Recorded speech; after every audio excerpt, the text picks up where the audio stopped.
Insourcing, the art of joining the conversation with our course readings.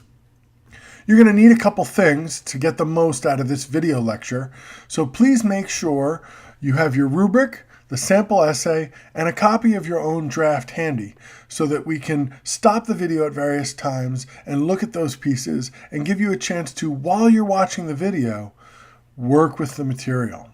And that's how I recommend you use this video, that you stop and start as you're crafting, revising your own material to make sure it meets the rubric criteria. So there's 4 major criteria for what we want to be doing when we talk about joining the conversation, insourcing, bringing in readings into each of our body paragraphs, which, as you know from our instructions, is a requirement. So what are those 4 things we want to do? We want to set up, integrate, apply, and cite. Let's walk through each, but before we do that, let's remind ourselves of that little square in the rubric so you know where we're looking, what we're talking about. We're in that section of the rubric that talks about body paragraphs. There's 4 criteria by which a body paragraph are going to be evaluated, right? Your claim, your details and interpretation. The third one is your insourcing, your use of sources. Now, let's talk about the first of the 4 elements, setup. When we're talking about setting up a quote, what we're talking about is how do we shift from the story you've been telling about your own experience to bringing in an outside reading into your paragraph. If you don't carefully make that transition, if you don't signal to the reader, okay, I'm switching gears now, I'm moving from this to this, and there's a connection, if you don't have that transition, the quote feels plopped, it feels abrupt, and it throws the reader off, and it undermines the power of your voice and your story. So we're going to talk about how to transition from your story into a quote, and we're going to talk about the importance of introducing the source and quote itself. So transitioning from the story, introducing the quote. Those are sort of the 2 pieces of the art of setting up as part of insourcing. I think it's best understood by looking at an example. So I'm looking at the first body paragraph of Sarah's paper, the sample essay. So you might want to stop and take that out and have it in front of you. If you recall, this is the paragraph where she talks about saving the Lego pirate, her fellow employee, from a group of rowdy children. And you can see here the white sentence is where Sarah is finishing her story. And notice she finishes her story by interpreting it. So in that white sentence, she's explaining what that story that she just told had to do with her topic sentence. And remember, she's talking about being more assertive and pushing her social boundaries. So the white sentence is still part of her DI, still part of the description and interpretation of her story. But then, rather than just plopping in a quote, Sarah's going to invest, really it's just one longish sentence, in a transition and an introduction of her quote. And here the transition is the language in orange, where she says, this is how my quote and story connect. This is the link between what's in white and what's coming after it in green and in the quote that we're going to look at later. So there's a signal, okay, my story's over, now I'm going to move into something else. I'm setting that up, and she does it beautifully. The language in orange is a beautiful transition, and you might want to stop the video for a second and take a look at that and look at your own paragraph and see if you see that kind of transition there. And if you don't, why not fix it now? Don't wait till the end of this video. Stop now and fix what you have. If you don't have anything, of course, that won't work. So hopefully you paused, and now we're continuing on the second element of the setup here, which is the introduction.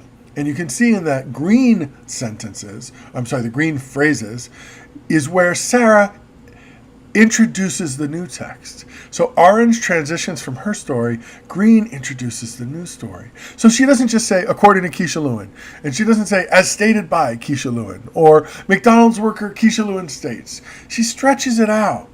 And so we have a little bit of a setup. We have a little context, which reduces the risk that she's going to take a quote out of context and just throw it at us. So she's going to be fairer to the quote, but also walks the reader up to the door before opening it. That brings us to the next of the 4 key strategies when you're working with quotes, when you're insourcing, and that's integration. And the key things I like to emphasize with integration are how important it is for you to really try to work with the smallest chunks of text as you can. Sometimes students will plop in long text or sentences or even 2 sentences from the reading into their story when in fact they really just want to comment on a phrase or a clause or a part of a sentence. So I always say to students, use it or lose it. Only include the language you're actually going to interpret. Only include the language you're actually going to apply. Only include the language that's really relevant to the conversation you're having in the paragraph. So you take, instead of just plopping in 1, 2, or 3 sentences from a source, you're going to take a small chunk and you're going to frame it, interpret it, explain it in your own words as you present it. And the theme here, the way we want to think about it, is we want to stop the plop. Uh-oh. Sorry about that. Let me see if I can get us back to where we were. So let's take a look at Sarah's example of integration and what she does to stop the plop.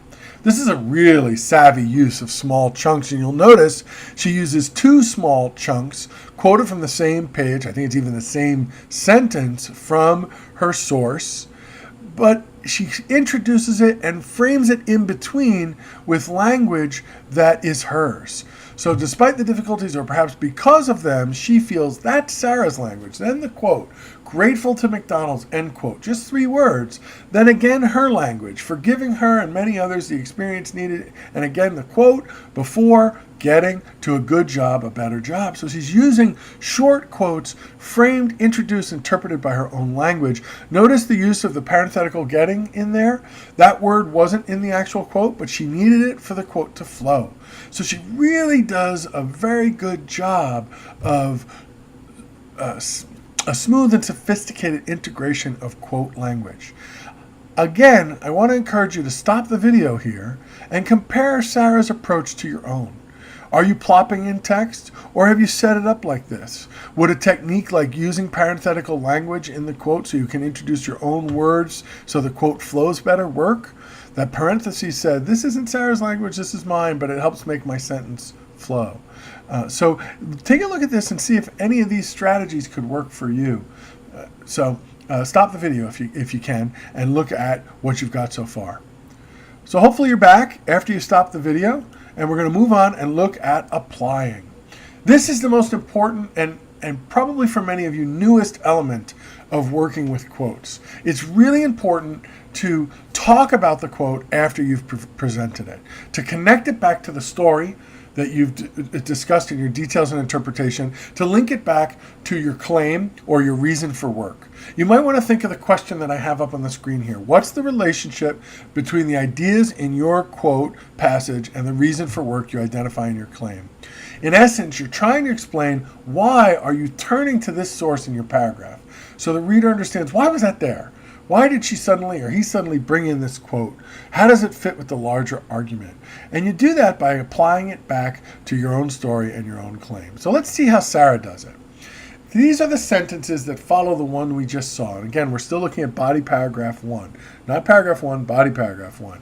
And now she's already set it up with a transition and an introduction. She's already integrated the quote into a sentence that starts presenting, framing, and explaining it. And now she applies it. And notice how she immediately jumps back to herself. So notice how the first sentence has her and the author of the quote. I see myself moving on from the tunnel vision inside of a costume head, much in the sense that Lewin, so there it is, I and Lewin, they're the pronoun and the noun connect in the sentence, the quote and the story.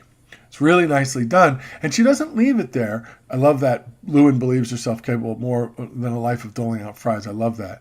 However, nice little transition here, thinking about what does that mean? We want to get beyond this, but where else are we going? Our experience that left us working outside of our established abilities serves as the next step to reaching the dream of a long-term career. So there we get 2 beautiful sentences that walk us through why she's been talking about this quote. Why is this quote in here? And these sentences provide perfect closure to the paragraph because what they do is they bring the claim and the story together in the context of the quote. So the claim, the story, the quote, they're all wrapped up together in Sarah's application of the claim. Again, Take a minute, stop this video, look at your own draft. How does it look compared to this? Are there strategies and approaches, ways of thinking about applying what you've said? Applying the quote to what you've said in your story and claim. See if you can do some stuff with that before you move on to the next part of this presentation. Okay, well, hopefully you're back. We're going to wrap up with just citations. This is a little thing, but it can ultimately affect your grade. I don't usually let it do so on the first paper, but by the second and third paper, you want to have it nailed down. And so what we're talking about in MLA are parenthetical citations. And in terms of getting the punctuation right, you need to understand that the citation is part of the sentence.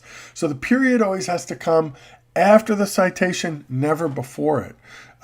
The citation comes outside the quotation marks, but inside the period. So the citation is not part of the quote, but it is part of the sentence. If you remember that kind of slogan, not part of the quote, but yes, part of the sentence, that'll remind you, citation outside the quote, but inside the period. We can get away with just using page number citations in this paper because we're going to be doing our proper setup of our quotes, which are going to involve introducing the text. So we will have mentioned the author in the text, so all we need is the page number. And so the citation in your paper should look just like this one here.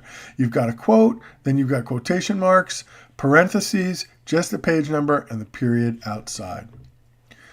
So again, here's Sarah's example. You've already seen this before, but notice the quote, the page number, and the period.